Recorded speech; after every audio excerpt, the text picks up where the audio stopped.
Hello, and welcome to BU 201, Introduction to Grant Writing. My name is Erica Newland, and I will be your instructor this semester. To begin, I'd like to give you a bit of a course overview for this semester, so you know what to expect. This course is designed to provide an introduction to grant funding opportunity research, program development, grant proposal writing, and the submission of grant proposals. Each week will be dedicated to a different component of the grant proposal development process. Please take some time this week to read through our syllabus and explore the Moodle course pages for a breakdown of readings and assignments each week. We will be reading The Complete Book of Grant Writing by Nancy Burke Smith and E. Gabriel Works. This book provides a general overview of the grant writing process and of the different sections often required in proposals. This is an introductory book to the grant proposal writing process. I will also link to supplement readings and resources throughout the Moodle course. Today, we will start with some basic information about the grant proposal process. For this week's assignment, you will be asked to identify a need or an issue area that impacts Native American communities, an issue that you would like to find grant funding to help support. Throughout the course of this semester, you will research funding opportunities and develop multiple sections of a proposal to build a final grant proposal that will address the issue you identified. This can be any topic that you like. It can be a topic related to your program of study. It can be an issue you are familiar with from your job. It can be an issue you are passionate about, or it can be a random selection you draw out of a hat. I would recommend that you choose something of interest to you, as you will be working with this topic until the end of the semester. Selecting a topic is not always easy to do. If you find yourself starting to think yourself in circles, stop and take a break. If you are still struggling towards the end of the week, reach out and we can brainstorm ideas. Each week, you will have a discussion board post, and some weeks you will have short quizzes, both associated with your readings and the lecture content. Your discussion post will be graded in two parts. The first from your original post, that's due on Wednesday by midnight, and second from your discussion board responses, due by Sunday at midnight. On weeks that we have writing assignments, you will upload your assignment in Moodle. There will be some writing assignments that will be graded in two parts, from your written assignment and from peer review comments on a classmate's work. Writing grant proposals is often a collaborative effort.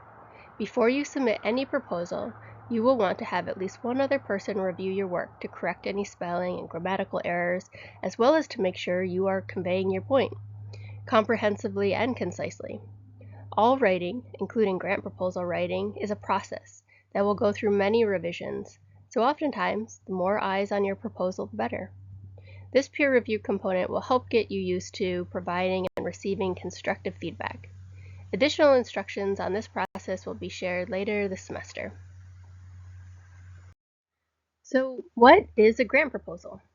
You often hear the term grant writing. This term is somewhat inaccurate in how it is used. What we are writing is a proposal in response to some identified need or issue. There are thousands, millions surely, of reasons why you might want to write a grant proposal. Perhaps you work for a school that is designing an after-school tutoring program, or the roads in your community need to be repaired, or your organization wants to host cultural learning events each month. Each of these project examples require planning and support from multiple stakeholders and, of course, funding. But a successful proposal is not just about the money. It's a call to action. Grant writing and proposal writing are terms that are used interchangeably. I tend to use the term proposal writing more often, but use the term that works for you. You will hear both in this course and as you further explore in the grant world. Watch the following video to help answer the question, what is a grant? Different entities can apply for grant funding. There are programs in which individuals can submit grant proposals to support their needs or work. For example, an individual artist could develop a grant proposal to a program that supports creative public installations, or a student could submit a proposal to help fund their individual travel to a conference that they are participating in. There's often some terminology overlap between individual grants, public assistance programs, and scholarships. Each of these areas offer types of financial support, but there are differences in each category. Businesses and for-profit organizations are also eligible to apply for grant funding. For example, small business grant programs exist to help with business startup costs, marketing campaigns, or business plan development. There are grants for biomedical research and development, as well as grants for technology and defense companies. The majority of grant funds are awarded to nonprofit organizations and usually support operations or specific projects, and for a specified amount of time. Within this course, we will talk about grant work mostly within the nonprofit sector. Funds that are awarded from nonprofit, public, and private entities to nonprofit organizations, or to local or tribal governments. A nonprofit organization, most often designated a 501c3 by the IRS, is a tax-exempt organization that is created to serve the public interest. There are many other categories that fall under the nonprofit umbrella, such as local municipalities and governments. The structure and classification of an organization is important to identify when researching eligibility requirements for grant programs. We will talk more about this later. There are 26 different types of nonprofits, including public schools, colleges and universities, religious organizations, museums, volunteer organizations, etc. Bay Mills Community College, Boys and Girls Club of America, the American Red Cross, and NPR are just a few examples of nonprofits. Simply, they do not declare a profit. After general operating expenses that include expenses such as personnel, facility space, supplies and materials, and others have been paid, all additional revenue is used to serve the public in some capacity. Once you have identified your need and clarified your organization classification, nonprofit or for-profit, how do you find grant opportunities? There are many ways to research grant opportunities, and we will explore these more over the next 2 weeks. Different sources exist to support your search for federal, often referred to as public funding opportunities, and private funding opportunities, most often through foundations. Oftentimes, a proposal is developed in response to an announcement from a funding source, announced as an RFP or request for a proposal. Announcements can also come out under different names. For example, many federal agencies will post opportunities through a NOFO, or Notice of Funding Opportunity, or NOFA, Notice of Funding Announcement. There are a few others as well. They are all just different names for funding announcement opportunities. You can also identify funding opportunities that are not posted through an RFP or other title. You will see this most often through foundation funding, that sometimes limits funding opportunities that are shared with identified organizations and not open to anyone interested in applying.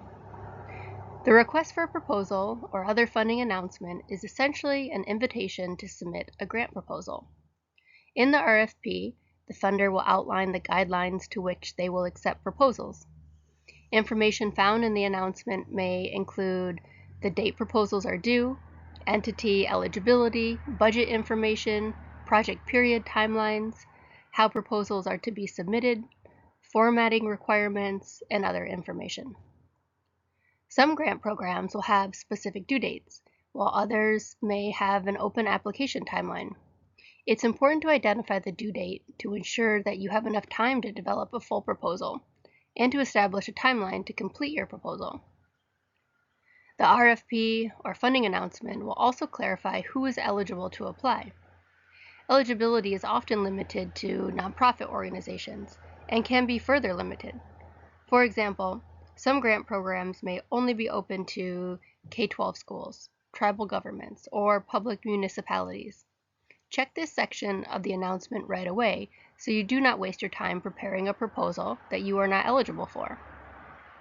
The announcement will usually state the total funds available and the total amount you can request. The project period will also vary. Some funders will support projects for 12 months, while others will support projects for 5 years. Make sure you identify this information to plan your proposal appropriately. The way you submit your proposal can also vary. Most proposals now are submitted through online portals. Almost all federal proposals are submitted through grants.gov, and many state and foundation funders have an online submission process. In some cases, you simply email your proposal as an attachment. Formatting guidelines are also important to clarify. That may include the maximum number of pages allowable, if a table of contents and cover page are required, and font and margin guidelines. There are sample funding announcements posted on the Moodle course page. Feel free to search for grant funding opportunities through online search engines such as grants.gov, where you can find hundreds of different announcements for federal or public grant opportunities. Once you have identified a government agency that aligns with your organization or programmatic goals, you can sign up for mailing lists to receive announcements for upcoming opportunities as they are published. This is also the case for other privately funded opportunities through foundations or other endowments. We will discuss how to research opportunities more in weeks 2 and 3. In addition to the funding announcement, information such as the due date and budget restrictions, an RFP or funding announcement will usually lay out the required proposal sections and scoring criteria.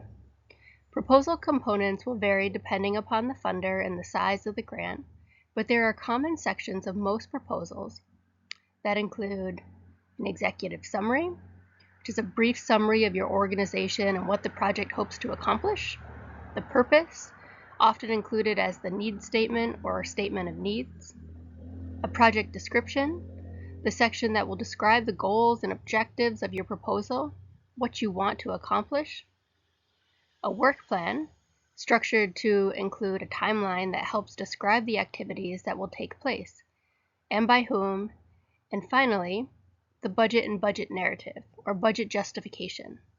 What are you spending money on, and why?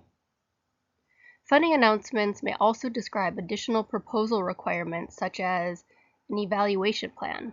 This is the section where you will describe how you are defining and measuring success.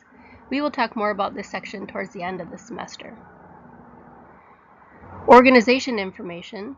The funding announcement may request information about your board of directors, the history of your organization, your mission statement, and more, as well as attachments, which may include letters of support, an IRS determination letter proving 501c3 status, financial information, etc.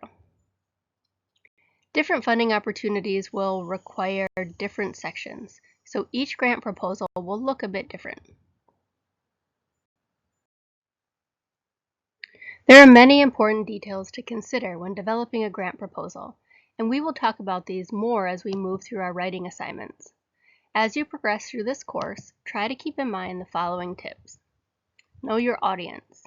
We will talk more about the differences between government and foundation proposals in subsequent weeks. For each new proposal, try to think about who will review your proposal.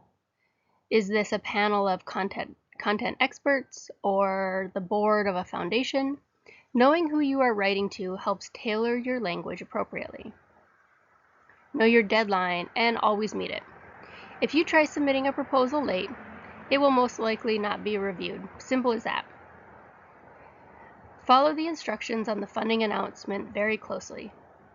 Government agencies in particular are known to be stringent when it comes to their guidelines. If they request 12-point Times New Roman font double-spaced with 1-inch margins, you better make sure to use 12-point Times New Roman font double-spaced with 1-inch margins. They may not review your proposal if it does not follow these guidelines.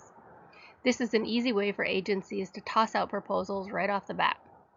Some funders are more lenient when it comes to formatting, but if there are guidelines included in the instructions, follow them. Understand what you need to say in each section, and if you are responding to specific questions asked from the funding organization, make sure you understand the question and respond in a complete and concise response.